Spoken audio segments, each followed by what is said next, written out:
Welcome to the Age of Listening channel.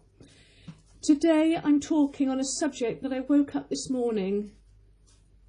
All of this that I'm about to say was a conversation between me and my guide. So come along for my walk with me. Duality is a construct to control by consent. That's my title. Never want to skirt a difficult issue, having been a former Christian turned psychic tarot reader. But bear with me when I talk about the woes of duality as we know it. I was watching a Twin Peaks deep dive on YouTube, and there was a lot of Lynch, is it David Lynch? The Lynch commentary. And he expounds on the fundamental understandings of duality quite comprehensively, and how he delved into this philosophy and pushed it through his work. And it struck me suddenly like a thunderbolt. Here we're listening to a man who most likely follows a line of thought that aligns itself to a particular religion whose origin is probably definitely not from a good place. He was talking about constructing the extremes of experience in order to manufacture light. And it struck me. If this origin is dark, then why on earth am I listening to it at any point as he speaks of constructing darkness to his viewers so that they can embrace the light and receive balance? Couldn't it be better to just listen to the light? The subject of duality is the understanding that to appreciate the light at its core, we must experience the dark. The darker it is, the more you appreciate the mundane, peaceful light experience. How much peace do we need to experience and appreciate the darkness for its own sake, though, I asked. After all, Lynch and his friends that follow their religion explore the dark for darkness' sake in order to feel the light. This is mainly, I believe, because they're unable to feel the light for light's sake. When we look at Egyptian religions, especially in my investigation into the Rider-Waite-Smith tarot deck, I understood that in most pre- and post-flood eras, there has been many gods, many myths, where there is a light and a dark. I've grown to realise that this has more to do with the sun and the moon and the repeated cycles of rebirth after dark times of destruction, and the light as the earth and its inhabitants that are left pick up the pieces and start society all over again. And it is more to do with the symbolism of the mythology behind it that they're actually trying to convey to the world. There has to be a calamity in order for the earth to be reborn, irrespective of whether we're on it or not as humans. And they celebrate the darkness because they know that their earth will be rebirthed.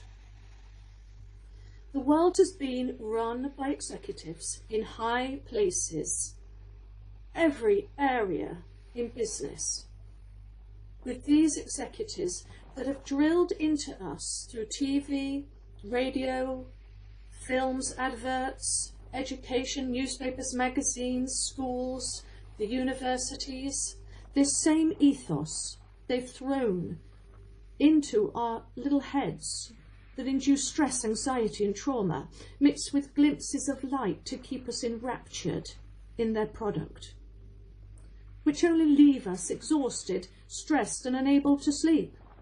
Our brains are now hardwired to enjoy the bizarre, the cruel, the macabre and the depressing. It has desensitized us to horror. Where has the light gone? The family life, morals, relationships that are easily thrown away. People's lives are fixated on instant gratification. And for what?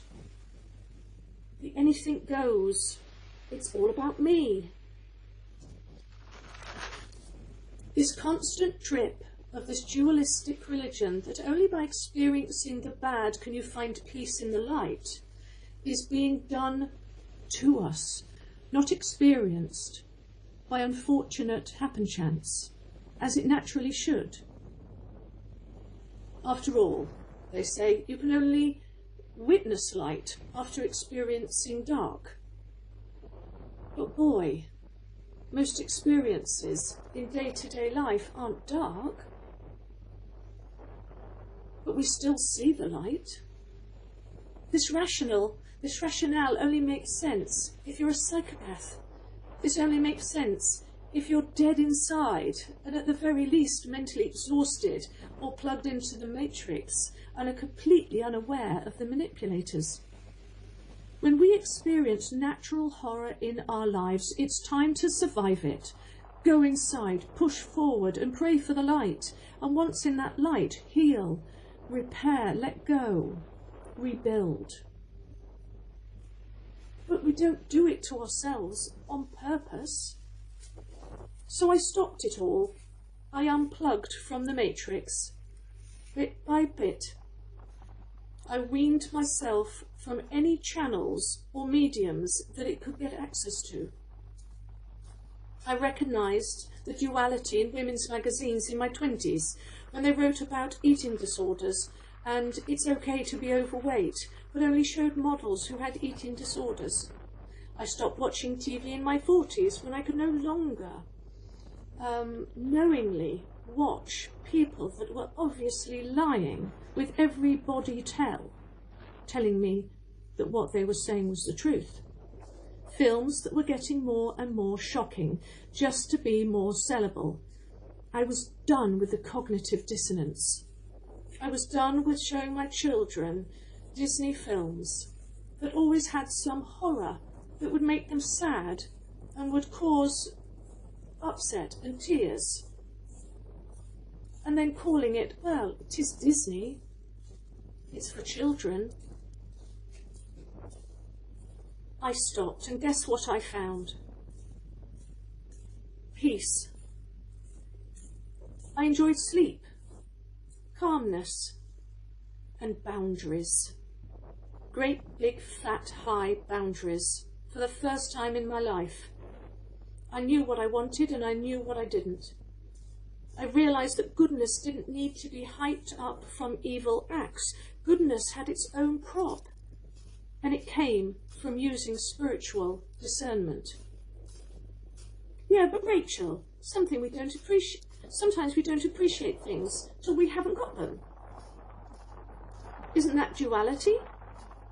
To which I reply, that's just called immaturity. We don't know what we want sometimes, and sometimes it takes time to learn that, and that's okay. Yeah, but it's through hard times that we appreciate the easy times, isn't it? No, that's just called life. The highs and lows are something we are called to navigate while maintaining a level of emotional maturity and equilibrium. It's something we have to do and incorporate. The religion that these executives have been instilling into our society since the 1950s has been to produce mass psychosis, schizophrenic-like behaviour and cognitive dissonance, great highs and crashing lows. You are this one day, but now you're that the next. You're happy, now you're sad. You're depressed, and now you're gleeful. Totally dependent on your environment, the people around you, or your station in life. It's up and down and crashing highs and deep lows. It shuts down our abilities to be present and to see things for what they actually are, and it puts people in what I call a mirrored room, completely self-involved. And they know that a self-involved person is far easily manipulated through fear and belonging. So if these executives are doing all this, then they must be affected themselves, By the same things they're doing to us, you may ask. No. They're psychopaths, remember? They need the depravity to feel something. Anything. If I had one wish to grant the world, it would be to unplug. Be present, without the chaos. The chaos that we've been subjected to for a very long time. You'd be left with the silence that you've constantly been running away from, and you'll finally begin to see the real work of finding you and mastering the reality that you want. And hopefully the darkness isn't something you'll think you'll need. Yes, it might be deafening for a while. You'll want to run away. But you will acclimatise eventually. I hope you enjoyed that. I hope you got something from it. And that's all I've got to say on that.